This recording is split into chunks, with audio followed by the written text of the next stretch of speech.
What's up, everybody? My name is Harley, and I have been searching all over the internet to figure out if I could put 10 wides on my Volvo V70 that I'm sitting in currently. And after a lot of extensive research, I came up unconclusive. So what we're going to try to do is we're going to try everything humanly possible to make these tires fit, 255s, fit on this Volvo. Okay, so I just put the Con's eyes on it. We're going to lower it down. They are not gonna fit. Nice and slow.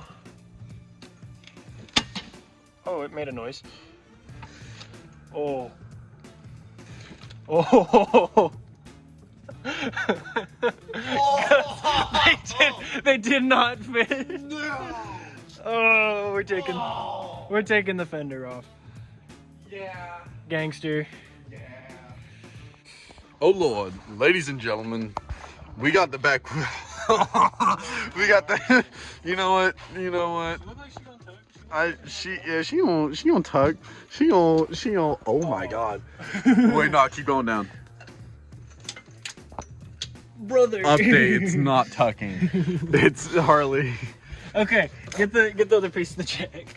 Get the what? What do you mean the other piece of the jet? Oh, the Get the handle. handle. We're gonna roll some fenders real quick.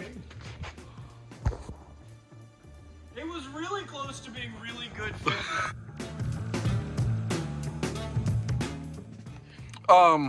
So let's show you the process. Hang on, let me rotate. Oh, geez, hang on, where's that? Actually, you're just.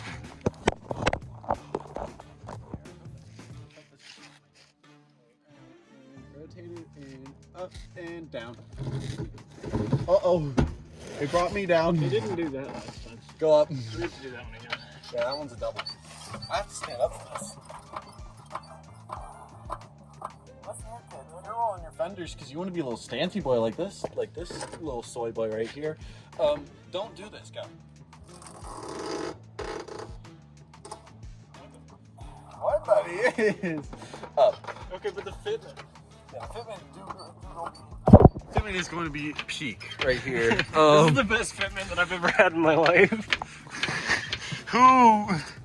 Who gave this man keys to a car? I mean, just like, to be fair, it do be rolling.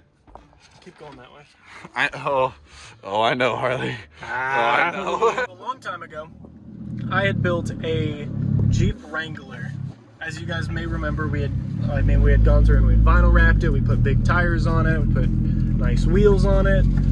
And yes, it is relevant to the situation because I am talking about the springs on that JK. We went through and we had lifted it. It had a 2-inch lift on it, and we kept the stock springs just in case we were gonna need them. And I have them right here.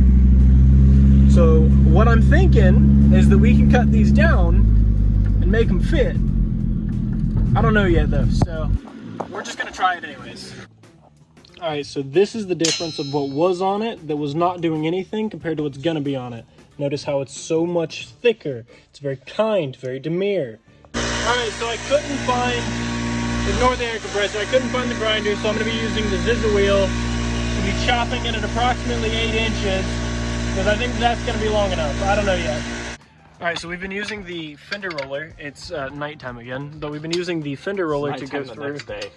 Yeah, no, this is a process. To pull the fender out more because the pipe method wasn't working. And I think that should fit. We do have one of the Jeep springs in though, only on this side. It doesn't look safe, but I assure you it is. Maybe. I don't know, I haven't driven on it yet, so we're gonna figure that out. So it would appear that it did not work. We would appear to be scraping. Not nearly as bad as it sounded like we were, but we are definitely scraping. Back to the drawing board.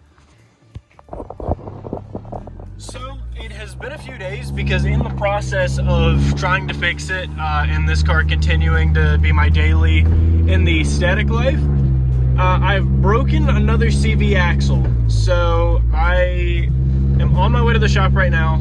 The car's been sitting for about, I don't know, 4 or 5 days, something like that. And I already got my hands on a new CV axle.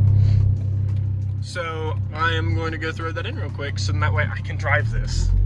So small downside to not running any fenders, it was raining outside and now we have mud all over the window. Yeah. So I'm about to start digging into the axle and I just kind of want you guys to see what I'm talking about, like how the boot just slipped its way off. And while I was here, first of all, ignore how absolutely atrocious this wheel is. This wheel has not been treated good, but a lot of wiggle room.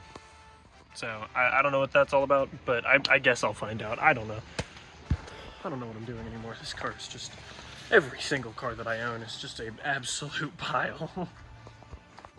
So I went through and I took the wheel off, and I'm not really seeing why it was shaky back and forth. But what I am seeing is that, first of all, thankfully, this is the short shaft, but it looks like it's been replaced recently.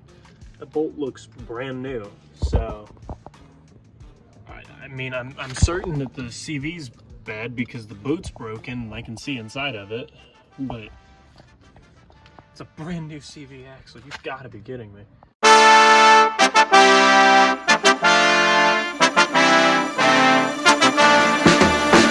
Drop that. So I'm ready to go through and take it out. One piece, so I want to make sure that I get it.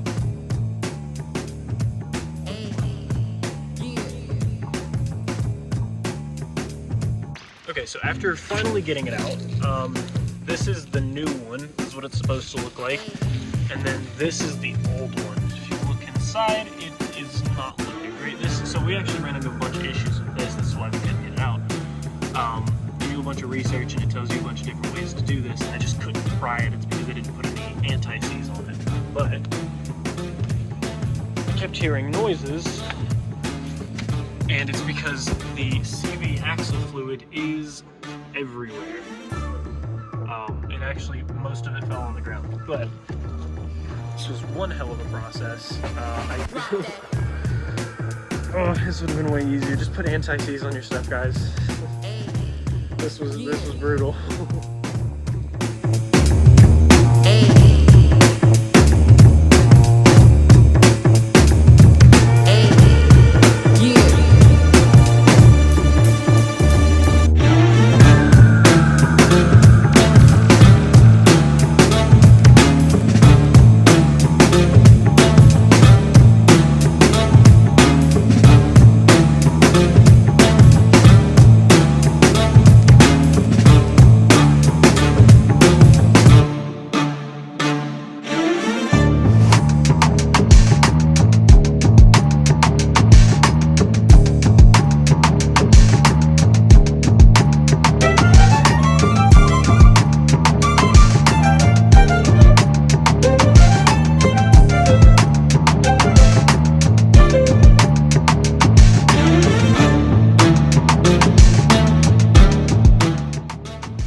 Just like that, we have gone through and we have replaced the CV axle.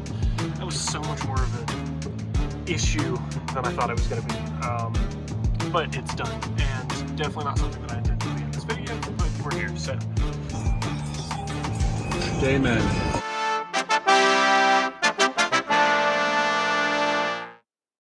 Alright, so we are back over here at the shop after the LKQ run. And we got basically brand new struts, brand new springs, and brand new shocks out of a SC60. Then everything that I've read online, all the forums and everything, say that it'll work. I mean, worst comes to work, if it fits, then it'll lower it a little bit, which is kind of ideal anyways. It's kind of what I'm shooting for. So I reckon we're just gonna go ahead and throw them on. So after a long time of working on this thing and figuring out how to get the springs in without the proper tools, I finally got it done. It very clearly does not sit at the correct ride height, but it does have suspension. But if you've seen any of the other videos, we're not just gonna finish it here because I'm not happy with it. Nobody's gonna be happy with it. I have to fix it. But before any of that, we're gonna go ahead and put the fenders on. We're back at the shop today, and unfortunately it is raining, and I did say that I was going to go through and I was going to try to fix the atrocious fitment. But before I go through and I fix that, I have a control arm down here that is very bent. It does not like to control. So over here, on top of course, the beautiful Cherokee, we have a brand new control arm. Gus, How new is this control arm? LKQ new. Dude, that is a perfectly new control arm. Yeah. So we have the old control arm out, as you can see. The shock, where the shock bracket mounts, it bent. And I tried to fix this. It looked a lot worse. Couldn't fix it, but I have a new one, and I spent like what, like $25 on it or something? Like not even. Not even. Yeah, I spent like nothing on it. So we have the new one, but before we do that, we have a spring right there, and I think it has too many coils. So we got both the springs out of the Volvo, and now, so what I'm thinking is it is sitting like a lot too high, but I don't want to cut too much. So I'm just gonna cut one coil, and it's kind of like a half coil because this is like the seating coil. I'm gonna get a lot of hate from this, but broke boy lowering kit. So I'm just gonna chop it right there, and I'm gonna do the same thing to this one. I'm just gonna match it.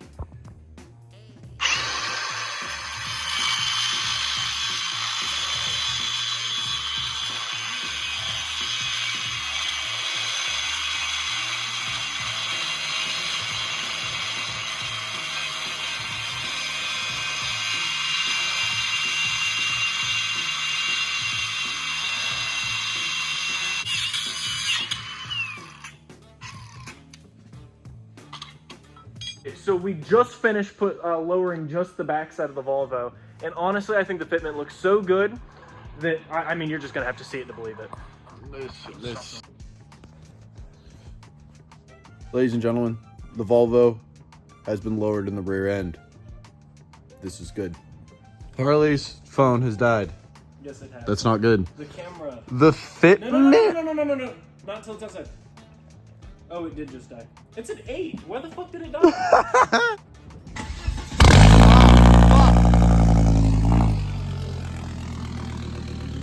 That gets me every single time.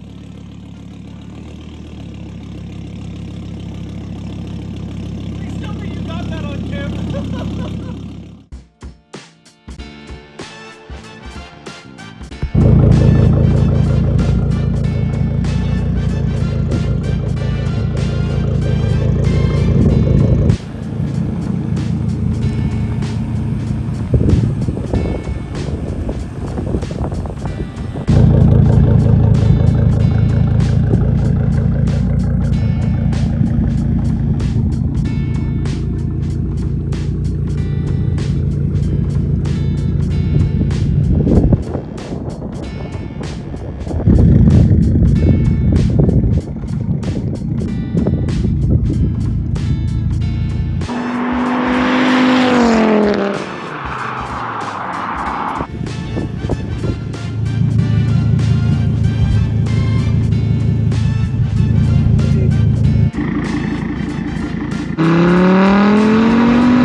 To you guys, it took a lot longer than I expected, but we finally got the wheels and tires mounted.